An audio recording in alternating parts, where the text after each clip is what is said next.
Hey guys, welcome to the Liberal Hive Mind, a channel solely focused on exposing the abundant hypocrisy of the left. You know, watching all these leftoids now attempt to lecture us on free speech, I know a lot of people feel hyper defensive in that moment, but my reaction has always been kind of summed up in one word, and that word is really? I mean, really? You Democrats dare lecture us on free speech using this pathetic little Jimmy Kimmel situation? These people are something else, I'll tell you that much. But obviously, once again, they're showing that they don't think we're very smart, or I guess they don't think the average American is very smart. They certainly don't think their voters are very smart. They just assume people are dumb or misinformed or have goldfish memory, as if we just forgot the last 10 years. But no, my friends, we remember every little bit of it. And the hypocrisy.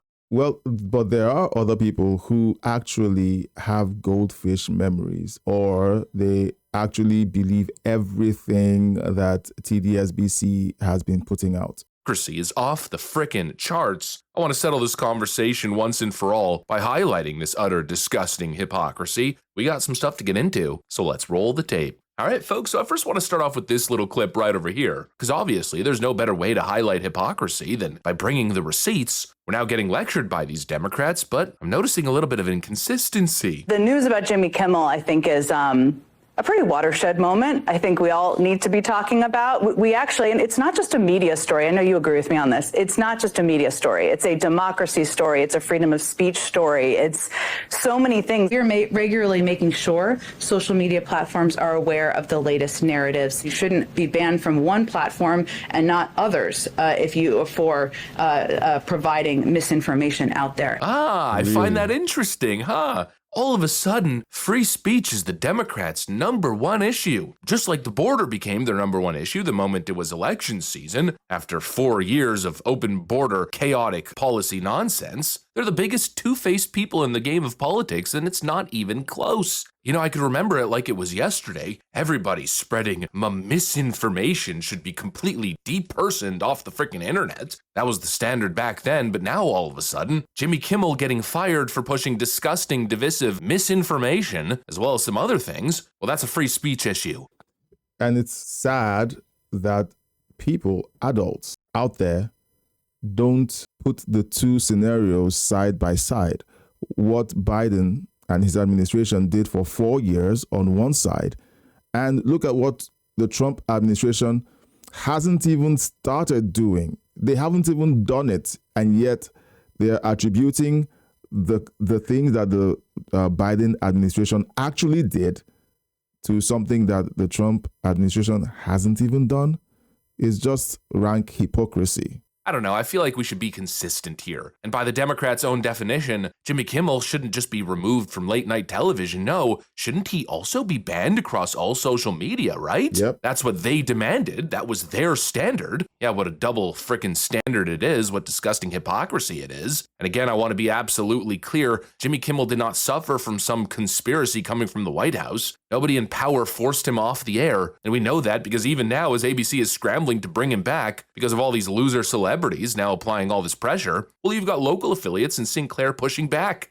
Not only the affiliates, the celebrities pushing, there's also a terror attack on one of their stations. So they literally caved to terrorism. Still don't want him. And why? Well, because he wasn't removed for political reasons. He was removed because, first of all, his show sucks. Secondly, he's a liar, and a divisive partisan liar at that. Thirdly, he has a history of saying some really, truly despicable things that bring heat onto the network. And fourth, because his ratings are trash. His show is losing a ton of money. But of course, Democrats would rather take advantage of the moment. I guess it's their version of carpe diem. The moment you see an opportunity to be a complete duplicitous scumbag, then jump on it with absolute glee and excitement. And you know, I know the Democrats are celebrating as if this was a monumental victory for them, and sure, maybe in their little elitist circles, especially in their Hollywood circle, but in the real world, I'm not sure if this was a win. Feels more like today was a moment of exposure to their utter hypocrisy on these issues. I agree.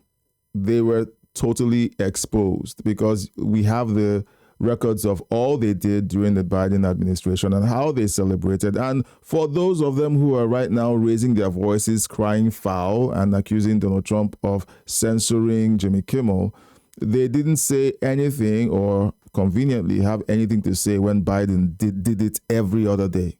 If this was a win, feels more like today was a moment of exposure to their utter hypocrisy on these issues. It's not just the Jen Psaki clip and so many others, it's also the fact that YouTube just admitted publicly that they did in fact ban people in 2021 through 2024 on behalf of the Biden administration.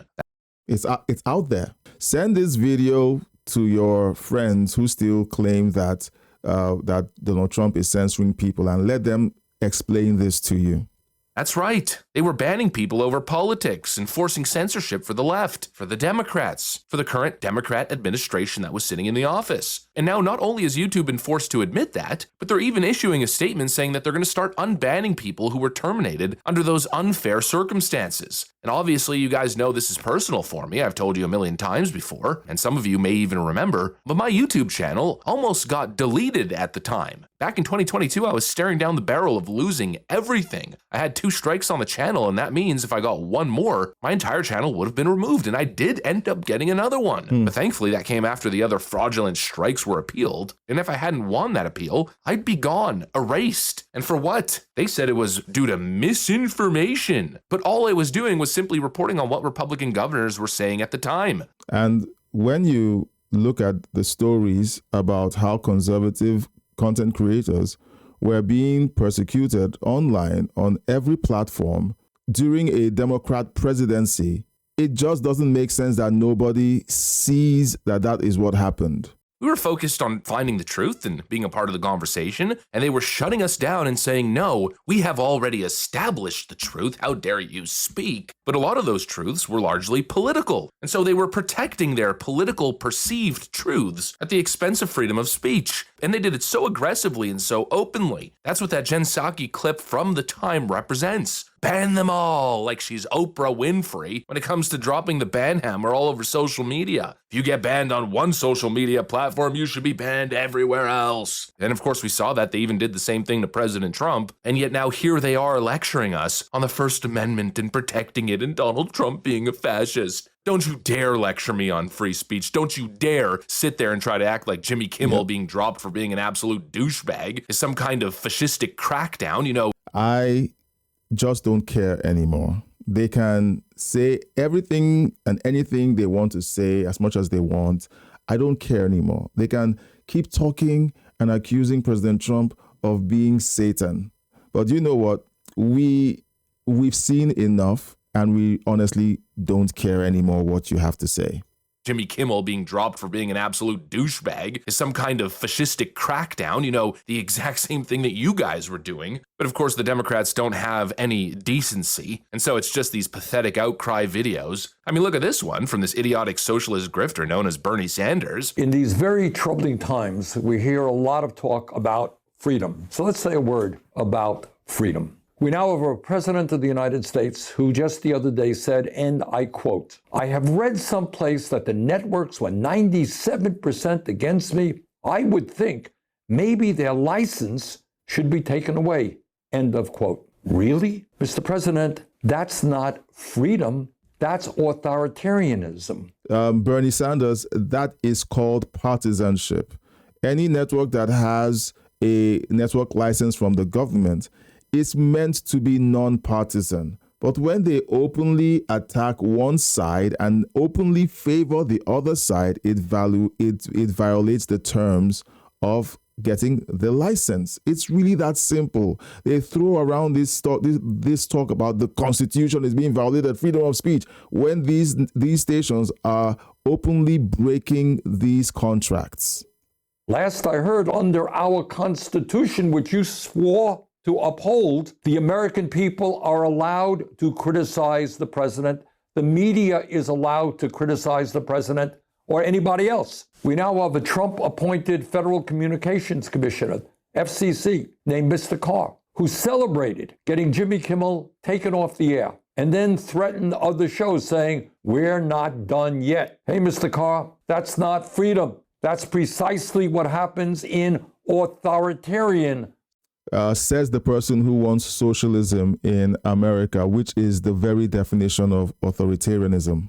societies. What's going on right now sounds more like Vladimir Putin's Russia. It sounds more like Mohammed bin Salman's Saudi Arabia. Oh, it's funny how Bernie Sanders comes out in defense of free speech the moment he can spin this narrative of Trump fascism. But where was this video when it was Donald Trump that got banned? Where was this video when they were mass banning conservatives on social media? Where was this outrage when cancel culture was in full swing and they were ruining people's lives over complete nonsense? Yep. Not to mention what they did to him in the primaries 2 times in a row. Yeah, during all of those times, Bernie Sanders never opened his frickin' mouth. Yet I'm supposed to take him seriously. We're supposed to believe that this guy is a beacon of integrity. He's the biggest loser in Washington. It's not even funny. And again, I just want to reiterate, Jimmy Kimmel being let go is not a free speech issue. It was a ratings issue. It was a character of the host issue. It was a corporate issue, a business issue. But what they did to us, what they did to conservatives for 10 years running, what they did to President Trump, what they did to me personally, that was a free speech issue. That was the government applying pressure on social medias to shut us up. And that doesn't even get us into the Twitter files, into the indictments against the president. I mean, the list goes on. And so don't think for a second that we're just going to forget it. No, we remember every ban, every strike, every account erased. We remember exactly who tried to silence us. We remember when Elon Musk bought X, and then all of a sudden, thousands of people who had gotten banned came back, Yeah. big voices in many cases,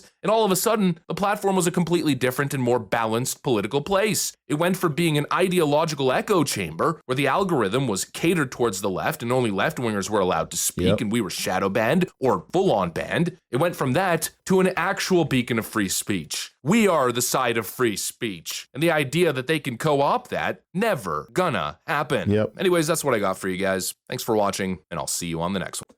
Head on over to Liberal Hive Mind, one of my favorite content creators. Let him know I sent you. Subscribe to his channel and follow his content. Thank you so much for watching. And if you've stayed this long, you're a super fan. Please consider subscribing, liking, and sharing this video. And if you can, please donate to the channel by sending us a super thank. It is a way to donate to the channel in the comment section. And if you would like, please join us, join the membership, and use the link in the description of this video or in the pinned comments to join the membership and take advantage of the available perks that we have for you. Thanks for watching up to this point, and until next time, God bless you, and I'll see you on the next one.